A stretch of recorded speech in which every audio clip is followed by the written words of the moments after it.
connaissez-vous les histoires complètement folles derrière ces 5 œuvres d'art iconiques à Nice? On va voir ça de plus près. Allez, on commence fort avec la tête carrée. C'est 30 mètres de haut, 14 de large, plus de 1000 tonnes. Et c'est en fait une tête carrée posée sur un buste. C'est la première sculpture habitable au monde. Et jusqu'à présent, impossible d'y rentrer. Mais ça va peut-être changer bientôt. Allez, on va voir la prochaine sculpture et son histoire. Vous allez même pas y croire.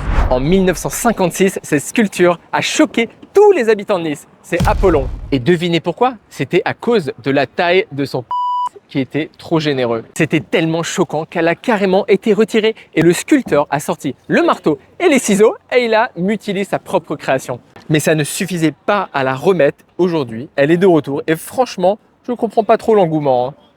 Et en parlant de taille, vous allez voir, cette prochaine œuvre est toute petite. Cette statue de la liberté est certes plus petite que l'original, mais elle a tout de même été signée par le même sculpteur, Monsieur Bartholdi. Elle se trouve quai des États-Unis et elle fait 1,35 m de haut. Nice l'a achetée pour une somme de 100 000 € et c'était même la dernière au monde encore en vente. Et ensuite, juste à côté, on a ces 9 barres de métal géantes. Elles font 30 mètres de haut et elles ont été installées en 2010 pour célébrer les 150 ans de l'annexion de Nice à la France. En fait, elles représentent les 9 vallées du comté de Nice. C'est fait par Bernard Venet qui est devenu carrément une star mondiale. Et bien sûr, on a l'icône de Nice qui est née d'un accident.